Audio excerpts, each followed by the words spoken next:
Look Outreach is underwritten by the generous support of Munter Enterprises. Family owned and operated since 1972, integrity is important, as our family name is on every project. Our word is our bond. Munter Enterprises. Just build it.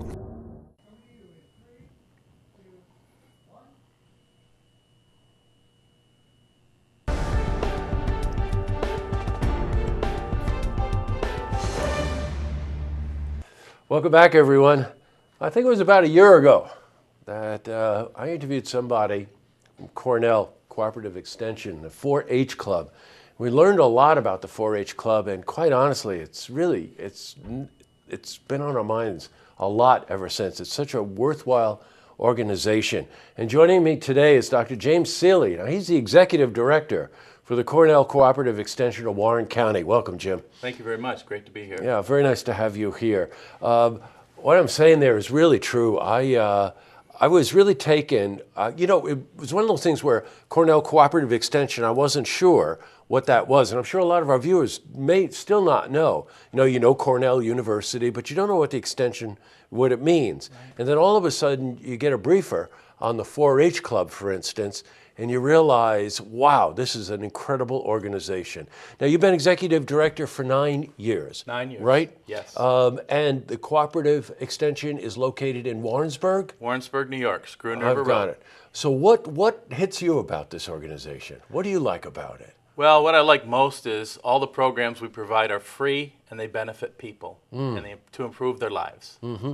And I remember when I was interviewing someone from the 4-H, it's like children from 5 all the way to 18, right? That's correct. And the kind of education outreach that this provides for students and families is very different than sit here at a desk with a book, right? As a matter of fact, it's 180 of that, isn't it? It's absolutely Give me an example.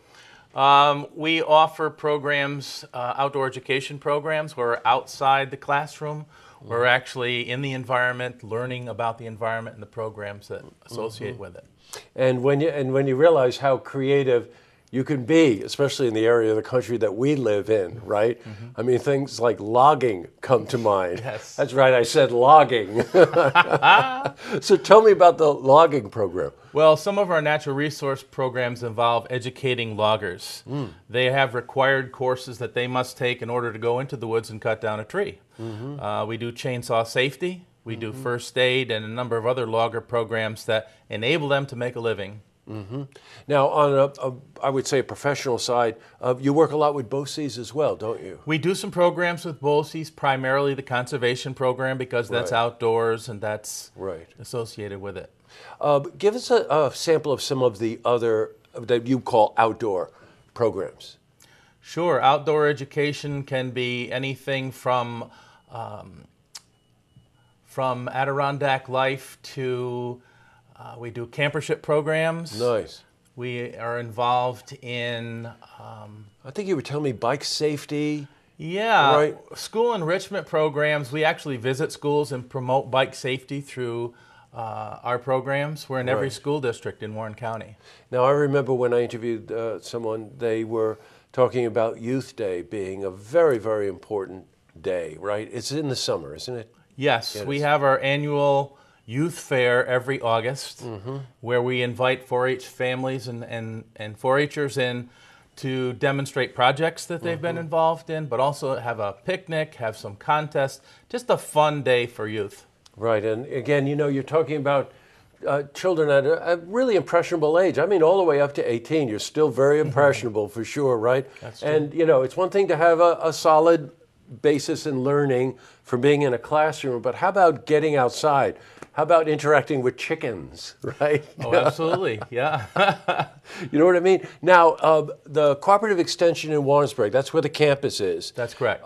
You have just received a grant, and you're going to be doing what with that grant? We're going to build an outdoor education center. Wow. We received a grant from New York State Ag and Markets for $96,000, and we have 4 primary objectives that associate with our programs. First, we're going to build a greenhouse. Oh, nice. That's going to extend our growing season for our master gardeners and our 4-H youth. Then we're going to construct a pole barn for our educational classes. We do shooting sports, archery programs, classes that can't be held in the building. We're involved in building a pond. And for our wildlife education programs, we do fishing programs. We do pond life, a lot of outside. And last, we're going to have a pheasant run where we raise and release pheasants. And we have a chicken coop already in place to raise chickens. Well, I think you get the idea here. So much for algebra. I don't know about you, but I want to attend the pheasant run class. What is a pheasant run? What do you do? Run after pheasants? No, you can't catch them. You can't. Well, overall, Jim, it's just so impressive. Again, it's cycling back on something I was saying earlier. We live in a wonderful part of the country where a lot of these activities related to the environment, related to the natural habitat of where we actually live, and then the sports that people participate in, and it's very closely tied together. You hear the phrase STEM a lot. And a lot of this overlaps with a lot of STEM initiatives for sure. But there's an underlying thing in there. It's STEAM too. There's an art in all of these different things and these skills that you promote and that you help youth expose them to, right? Absolutely. Well, you know what, Jim? I want to have you back again before the youth fair because I want to talk about that. And I remember it from last year. And it's really something. But in the meantime, now the Outdoor Education Centers, it's going to take a time to build, right? It is. We hope to have the greenhouse, the chicken coop is in place, and the pole barn's going to take a little longer by the time you go through the process of building. Well, thank you very much for coming in. I look forward to having you back before the fair, which is in August, right? A Saturday in August? August 12th, yes. Yeah, good. Okay, so we'll talk about that, and we'll get an update on how the Outdoor Activity Center is coming. Sounds great. Yeah, pleasure to meet you. All right, same here. Thanks for coming in. Thank you for having me. To see this interview again, you can head to our website, looktvonline.com.